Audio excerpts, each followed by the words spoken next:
खुश रहिए और खुशियां बांटिए। जिंदगी को मीठा मधुर बनाने के लिए, आनंद से भरने के लिए दूसरा मंत्र है क्या? खुश रहिए और दूसरों को खुशियां बांटिए। पहला काम करो, खुश रहिए। चाहे जैसी परिस्थिति हो, पर अपने मन का निर्णय कर लो, मैं तो हर हालत में, हर परिस्थिति में अपने आप को खुश रखूंगा। ठीक है, हो गया हो गया, कह दिया, बोल दिया, जिसके द्वारा जैसा करना था वो कर दिया। पर अपनी जिंदगी में ये मंत्र रखो, मैं हर हालत में इस बात के लिए तैयार रखूंगा। समझो, घर में मेहमान आए। कौन आए? घर में मेहमान आए। कब? जब आप किचन बंद करके, बर्तन समेट के, और वो जो किचन का होता है ना, जहां पर गैस का चूल्हा रखते हैं, उसको क्या बोलते हैं? उसको पहुंच के साफ सुथरा करके आप बेडरूम में जाके यूं हुए ही थे कि 2 मिनट आराम कर लूं, इतने में नीचे ससुर जी के पास में 5-7 मेहमान आ गए। दोपहर के 2:30 बजे हैं, गांव से मेहमान आ गए। अब ससुर जी की फिक्स वही आदत, ये भी पता नहीं करते कि किचन में कुछ बना हुआ है या नहीं है। आते ही मेहमानों को पूछा, ओ पधारो सा, भोजन करो। क्या पूछा? भोजन करो।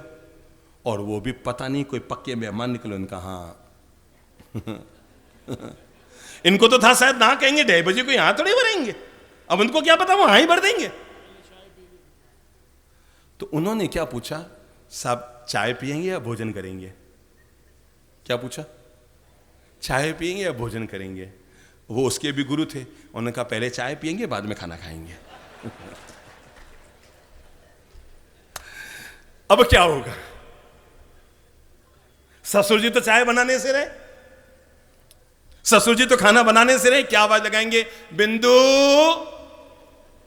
अब वो जाके बेचारी, मतलब क्या, मतलब लेटी थी, पूरी कमर सीधी हुई नहीं, उससे पहले तो आड़ी करने की फिर नौबत आ गई। हाँ पापा जी आई नीचे। बेटा देखो, अपने गांव से लोग आए हैं, कितनी खुशी की बात है, इन्होंने भोजन की हाँ भरी है। अब वो बहू कैसे बताए, पापा जी आपकी खुशी की बात है, मेरी मुसीबत की बात आ गई है ना। अब क्या होगा? अब मैं बता रहा हूं, परिस्थिति के प्रतिकूल होने पर भी खुश रहने का राज क्या हो सकता है, मैं बता रहा हूं। अब आप मन महसूस कर क्या करेंगे? मन को महसूसने का मतलब समझ गए? यानी भारी मन से, अनमने भाव से आप किचन में जाएंगे, खाना बनाएंगे, इधर इसको पटकेंगे, उधर उसको पटकेंगे, कभी तवे की आवाज आएगी, कभी सब्जी छिले उसको 4 सब्जी बनाई, रोटी बनाई, पापड़ सेके, दाल चावल बनाए, पर आपने इतनी उठा पटक करते हुए बनाए कि जो लोग बाहर बैठे हैं ना, उनको लग रहा है यार हमने कहीं हाँ भर के भूल तो नहीं कर दी। खाने की हाँ भर के, जिस तरह से वो बर्तन कूट कूट के खाना बना रही है, कहीं हमने हाँ तो नहीं भर दी। खाना तो आपको बनाना है ना, मुस्कुराते हुए बनाइए और पापा जी को बोलिए, पापा जी बहुत खुशी की बात है, इन्होंने हाँ भर दी, मैं अब भी गई, अब भी खाना बना, ये पापड़ की सब्जी बनी और ये रोटियां उतरी। और मुस्कुराते हुए, पापा जी इनको बैठाना, चले ना जाएं, अरे भाई सब 2 मिनट जारी करो, मैं बस में 2 मिनट में खाना बना रही हूं। और फटाफट आपने इधर पापड़ की सब्जी बनते कितना समय लगता है ना? कितना समय है? 2 मिनट में बन जाती है। पानी में उबाला आया, छौंका हुआ, पानी में उबाला आया, नीचे उतारा और पापड़ डाल दिए। इधर पापड़ की सब्जी बनी, उधर फुलके बने, और मुस्कुराते हुए, भाई साहब बहुत खुशी की बात है, आपने हाँ भरी। मैं सच बता रहा हूं, खाना तो वही खिलाया गया, उसमें आप 4 सब्जियां खिला रहे थे, जलते हुए, भुनते हुए, और यहाँ पर आपने पापड़ की सब्जी खिलाई मुस्कुराते हुए। एक इतनी सी बात बताइए, आपको किस में खुशियाँ मिली और सामने वाले को किस में खुशियाँ मिली? 4 मिठाई में मिली या केवल पापड़ की सब्जी और रोटी में मिली? हर काम को प्रसन्न चित्त से कीजिए, खुद भी खुश रहिए और दूसरों के घर में खुशियाँ बांटने की कोशिश कीजिए। हम भी खुश रहेंगे, क्योंकि दुनिया का नियम है, हमें वही मिलता है जो हम अपनी तरफ से दूसरों को देते हैं। पक्की बात ध्यान रखना, हम वही पाते हैं। अगर आप दूसरों को खुशियां दे रहे हैं ना, समझ लो आपके घर में जेठानी है कि देवरानी है, प्लीज आज ही मन बना लो। किसी से कोई बात हो गई, किसी ने कुछ बोल दिया, कभी कोई बात चुप गई, बीत गई सो बात गई, तकदीर का सिकवा कौन करे, जो तीर कमा से निकल गया उस तीर का पीछा कौन करे। एक ही घर में रह रहे हो और मुंह फुला के रह रहे हो, मुंह सुजा के रह रहे हो, मुंह चढ़ा के रह रहे हो, क्या फायदा।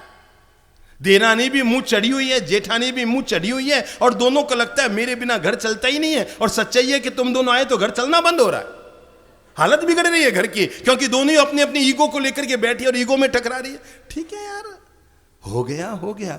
मैं तो कहता हूं 10 साल पुरानी कोई बात हो और आज हमको आप सुन रहे हैं ना, और अगर देश भर में 2 दिन बाद लोग इसको सुनेंगे, तो मैं हर इंसान से इस बात को कहना चाहूँगा, 20 दिन पुरानी, 20 महीने पुरानी, 20 साल पुरानी और 2 जन्म पुरानी कोई बात हो तो भी दिमाग से निकाल देना।